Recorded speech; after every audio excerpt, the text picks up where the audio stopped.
Hello students, আজকে আমরা class 5-এর second summative ইভ্যালুয়েশনের একটি মডেল কোশ্চেন প্যাটার্ন সলভ করার চেষ্টা করব। চলো শুরু করা যাক। প্রথমে আছে reading comprehension seen 1। Read the following text and answer the questions. এখানে প্রথমে টেক্সটটা পড়তে হবে এবং তারপরে যে কোশ্চেনগুলো আছে সেগুলো উত্তর দিতে হবে। The monkey had observed earlier that whenever the crocodile opened his mouth, his eyes would shut completely. প্রথম লাইন পড়ে আমরা বুঝতে পারছি যে এই টেক্সটের অংশটি দ্য ক্লেভার মাঙ্কি এই লেসন থেকে নেওয়া হয়েছে। দ্য ক্লেভার মাঙ্কি লেসনটি সহজ বঙ্গানুবাদ সহ এই চ্যানেলে লার্নিং ভিডিও হিসেবে দেওয়া আছে। তোমরা চাইলে সেখান থেকে আরও একবার রিভাইজ করার জন্য বাংলা মানে সহ দেখে নিতে পারো। এখানে আমরা প্যাসেজটি এবং তার ওভারঅল মানেটাই বলে যাচ্ছি। But the crocodile did not know this. He was happy at the monkey's suggestion. He raised himself on the rock with his mouth wide open and his eyes closed. The clever monkey leapt on the crocodile's head and then quickly jumped back to the river bank. অর্থাৎ বানরটি লক্ষ্য করেছিল যে কুমিরটি মুখ হাঁ করলে তার চোখটা বন্ধ হয়ে যায়, কিন্তু কুমির সেটা জানতো না। সে বানরের প্রস্তাবে খুশি ছিল এবং বড় করে মুখ হাঁ করে রাখলো এবং তাতে তার চোখ বন্ধ হয়ে গেল। চালাক বাঁদরটা সঙ্গে সঙ্গে কুমিরের মাথার ওপর লাফ দিয়ে নদীর অন্য পারে পৌঁছে গেল। From the safety of his home upon a riverside tree, the monkey laughed at the crocodile and said, "You foolish crocodile, you can never catch me. No doubt you are bigger than me, but you are a bigger fool too." অর্থাৎ নিজের গাছে নিরাপদ দূরত্বে পৌঁছে সেই বানরটি হেসে কুমিরকে বলল যে তুমি একটা বোকা কুমির, তুমি কখনোই আমাকে ধরতে পারবে না।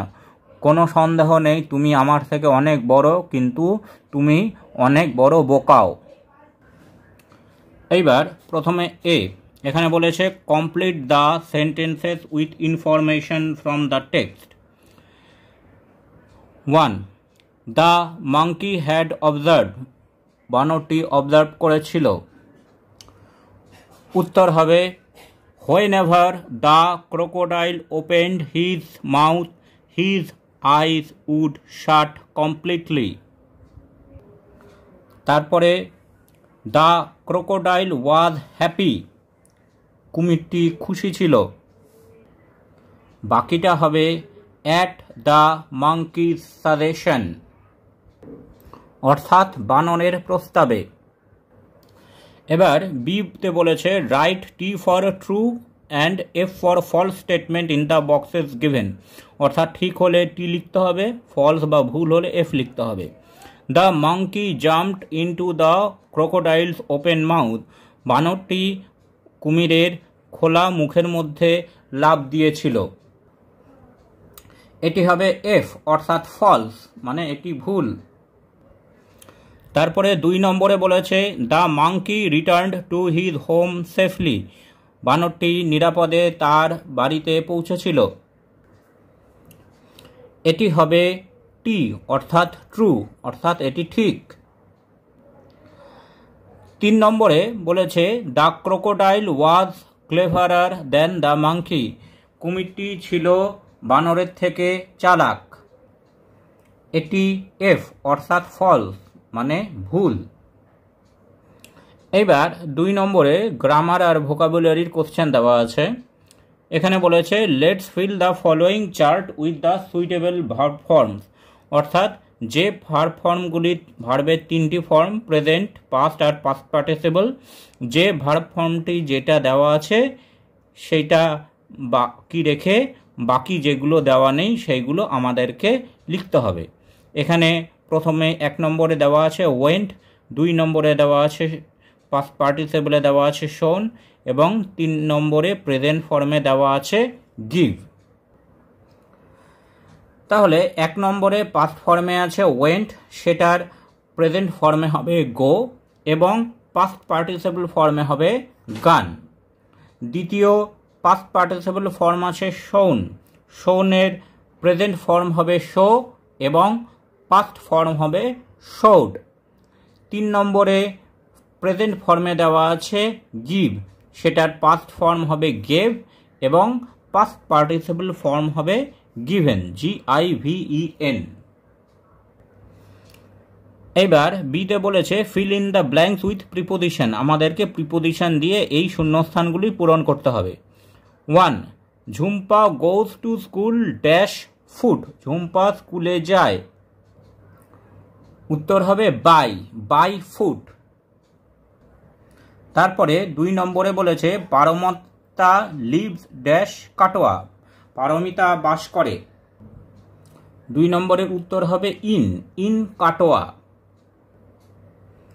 3 নম্বরে বলেছে শ্যাম প্লেস ড্যাশ হিজ ফ্রেন্ডস, শ্যাম খেলা করে, 3 নম্বরের উত্তর হবে উইথ হিজ ফ্রেন্ডস, তার বন্ধুদের সঙ্গে।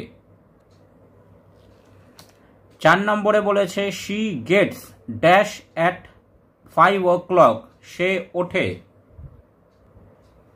4 নম্বরের উত্তর হবে up, gets up at 5 o'clock, সকাল 5টায় ওঠে। এবার সিতে বলেছে replace the underline words with their opposites given in the help box, অর্থাৎ যে ওয়ার্ডগুলি আন্ডারলাইন করা আছে তার বিপরীত শব্দগুলি নিচের হেল্প বক্সে যে শব্দ বা ওয়ার্ডগুলি আছে সেগুলি থেকে লিখতে হবে। Can you see the small tree, এখানে আন্ডারলাইন আছে স্মল, স্মলের অপোজিট হবে হিউজ অর্থাৎ বিশাল। 2 নম্বরে আছে the boy has curly hair, এখানে আন্ডারলাইন আছে কার্লি মানে কোঁকড়ানো, এর অপোজিট হবে স্ট্রেট অর্থাৎ সোজা। 3 নম্বরে আছে this medicine tastes bitter underline আছে, বিটার অর্থাৎ তেতো। 3 নম্বরে উত্তর হবে সুইট অর্থাৎ মিষ্টি।